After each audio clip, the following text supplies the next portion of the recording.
Hello guys, welcome to Ekalavya, driven by passion, among the series of lectures on aircraft performance. In this video, we're going to discuss regarding the topic thrust available and maximum velocity for a jet aircraft. You would have studied regarding different types of aircraft engines and propulsion. In aircraft performance, aircraft engines are broadly grouped into reciprocating or piston engines and turbojet engines.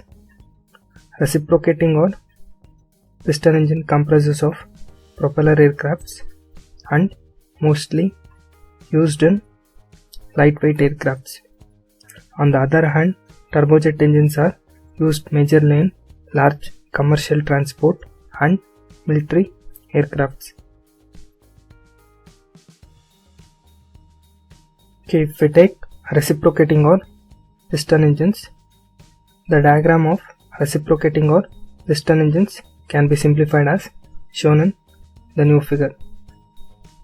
The thrust required curve discussed so far is shown in the slide. The thrust available curve, which was studied in propulsion, is as shown in the slide.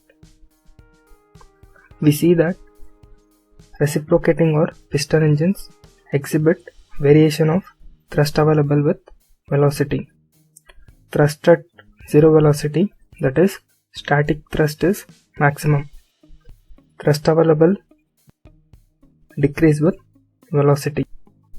At near sonic flight speeds, the tips of propeller blades encounter some compressibility problems.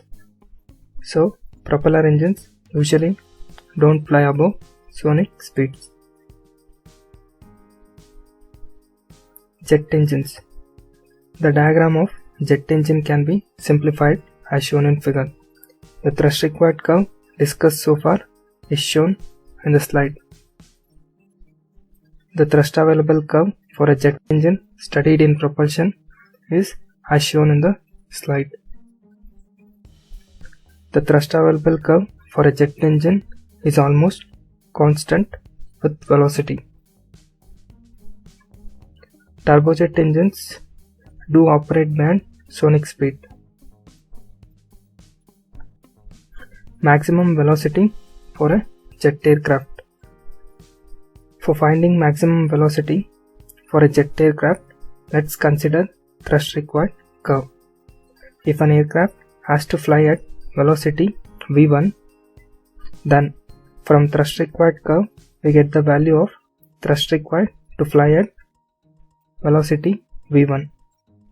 Pilot adjusts the throttle such that the engine provides thrust available equal to thrust required.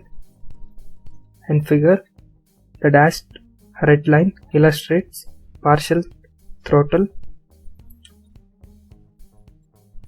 In the similar manner, for identifying maximum velocity, we need to consider maximum available thrust, from which we can try getting our maximum velocity. Therefore, intersection of maximum thrust available curve dependent on engine and thrust required curve dependent on airframe gets us the maximum velocity at an altitude. Conventional jet engines are usually rated in terms of thrust. Therefore, thrust curves are useful for performance analysis, but piston engines are rated in terms of power, usually in horsepower. Concept of thrust available and thrust required curves are inconvenient for propeller aircrafts. Hence, we need power required and power available curves for propeller aircrafts. In addition, power curves helps us to find rate of climb and maximum altitude. In the upcoming videos, we are going to discuss regarding power required and power available curves.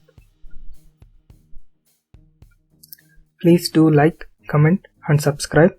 We'll catch you again in the next video. Thank you.